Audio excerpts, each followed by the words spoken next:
Namo Buddhaya.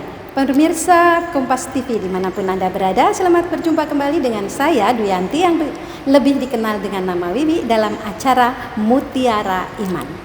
Saudara, dari lubuk hati yang paling dalam, saya menyampaikan semoga saudara dalam keadaan sehat dan bahagia berkat lindungan Tuhan Yang Maha Esa, kasih Buddha, tuntunan Dhamma, dan lindungan Sangha sehingga memiliki karma baik bersama-sama jumpa di Kompas TV ini. Saudara, penting bagi kita untuk melihat, untuk meneladani, untuk mengerti bahwa pernikahan dini tidak dianjurkan. Kenapa demikian?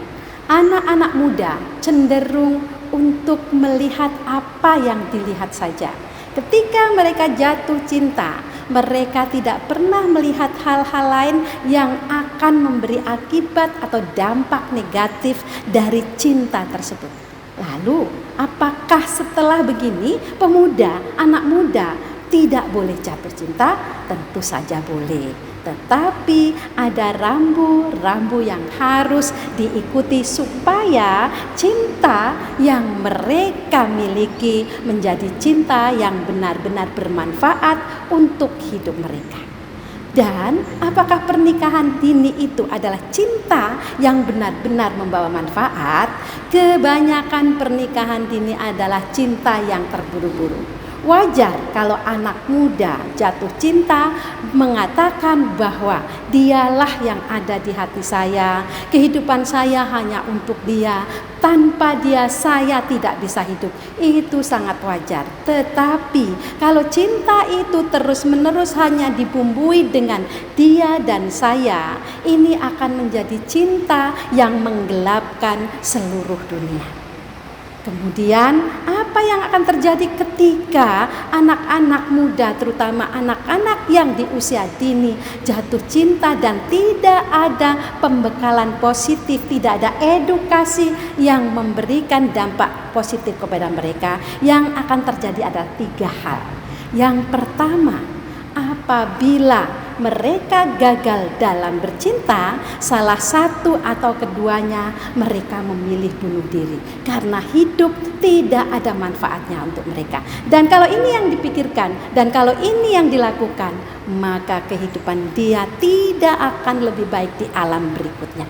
Kemudian yang kedua, kemungkinan yang terjadi adalah ketika cinta menggebu-gebu dan di suatu saat ada salah satu yang mengkhianati, maka terjadilah patah hati. Dan patah hati itu juga menimbulkan ada yang mau bunuh diri, ada yang melakukan perbuatan yang tidak bermanfaat, yang lebih jelek lagi mereka lari ke minuman atau makanan yang memabukkan.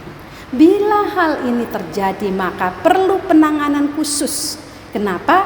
Penanganan untuk kembali ke dunia nyata, untuk terbebas dari makanan dan minuman yang memabukkan, juga penanganan psikologis agar mereka menjadi manusia-manusia yang memiliki kehidupan yang lebih berarti, bermanfaat untuk dirinya di masa yang mendatang. Dan ada lagi, mereka gelap mata, maka mereka melakukan hubungan terlarang. Bila ini terjadi, maka perempuan bisa mengalami kehamilan. Kenapa begitu? Karena dalam agama Buddha, setiap orang yang ada wanita, ada laki-laki, wanita dalam usia yang sudah cukup dan sudah haid, masa subur, kemudian mereka berdua melakukan hubungan intim, kemudian ada pati sandi winyana, maka apakah dia menikah atau tidak akan terjadi pembuahan. Artinya apa? Wanita bisa hamil. Dan kalau demikian keluarga pasti akan memberikan persetujuan untuk mereka menikah. Persetujuan memang bisa diberikan oleh orang tuanya. Lalu bagaimana kehidupan selanjutnya? Pernikahan dini biasanya belum siap secara mental, spiritual maupun keuangan. Ini adalah 3 hal yang sangat penting. Manusia tidak akan pernah bisa hidup hanya dengan cinta. Hari pertama Kedua, ketiga, mereka bisa dibuai dengan cinta. Anak kita nanti bisa lahir dengan selamat, kita memiliki anak yang lucu. Itu cita-cita mereka pada saat mereka belum dihadapkan oleh sesuatu yang lebih besar di luar sana. Tapi hari berikutnya, sebulan, 2 bulan, kemudian 9 bulan anaknya lahir, mereka baru bingung. Saya tidak punya pekerjaan. Istri memiliki anak. Lalu anak kita mau dikasih makan apa? Orang tuakah? Orang tua memiliki kehidupan sendiri. Sekarang masalah sudah mulai timbul satu persatu.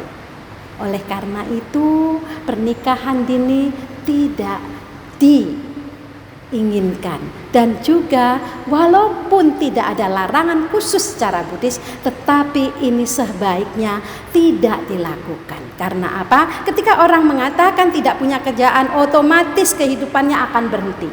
Karena uang memang bukan yang utama, tetapi tanpa uang kehidupan tidak bisa berjalan. Anak butuh susu, anak butuh besar, anak nanti butuh sekolah, semuanya harus dibiayai keuangan. Oleh karena itu, orang-orang, anak-anak muda harus menghindari pernikahan dini. Caranya bagaimana? Support diri Anda dengan ilmu pengetahuan yang cukup. Tanpa ilmu pengetahuan, tanpa edukasi yang tinggi, maka kita hanya dibebani, kita hanya diberikan sebuah kehidupan yang hanya cinta, cinta, dan cinta, sehingga kita tidak memiliki sesuatu di luar ekspektasi yang lebih tinggi. Selain itu, kita juga harus memiliki mental yang kuat. Sila yang sempurna, khususnya sila ketiga, menghindari hubungan kelamin yang bukan dengan suami atau istrinya. Ini benar-benar harus diingat. Anak muda mau pacaran boleh, tetapi sila ketiga harus diingat. Karena apa? Karena itu kalau dilanggar, otomatis kita sudah melakukan karma buruk. Jadi pengertian agama, pelaksanaan agama, terutama sila ketiga harus dilakukan. Pacaran boleh, sila ketiga tidak boleh dilarang. Kedua belah pihak harus memberikan motivasi untuk menempuh pendidikan lebih tinggi lagi supaya bisa memiliki pekerjaan, dan pekerjaan itu nanti menghasilkan keuangan. Ketika mereka sudah mempunyai keuangan yang kokoh, mereka melakukan pernikahan, maka pernikahan itu tidak terancam. Di samping itu ilmu pengetahuan lebih tinggi juga harus, pendidikan harus, kemudian pergaulan yang positif. Punyailah teman-teman yang positif, teman-teman yang baik, terutama teman-teman di dalam Dharma, supaya memberi edukasi yang positif untuk anak-anak muda. Apabila anak muda sudah memiliki bekal ilmu pengetahuan, sudah memiliki bekal emosi atau keagamaan yang baik, maka dia bisa menjalin pacaran dengan baik sampai dia memiliki pendidikan yang tinggi, memiliki pekerjaan yang baik, sehingga setelah mereka memiliki keuangan yang cukup, bisa memiliki keluarga yang kita sukaya. Keluarga yang kita sukaya nanti akan diterangkan di berikutnya, tapi yang jelas sekarang saatnya kita untuk mengerti anak-anak muda. Mari menjadi anak muda yang berkualitas, anak muda yang belajar dengan baik, anak muda yang memiliki pendidikan yang berkarakter, supaya menjadi anak yang sukses, baru menentukan pernikahan yang membahagiakan. Karena pada dasarnya hidup menikah bukan hanya tujuan satu orang, tetapi keberlangsungan kehidupan dua orang untuk menjadi orang-orang yang berguna dalam kehidupan sekarang dan juga berguna kehidupan yang akan datang. Mereka berdua bisa bertemu di setiap kehidupan hingga mencapai kebebasan tertinggi, yaitu Nibbana.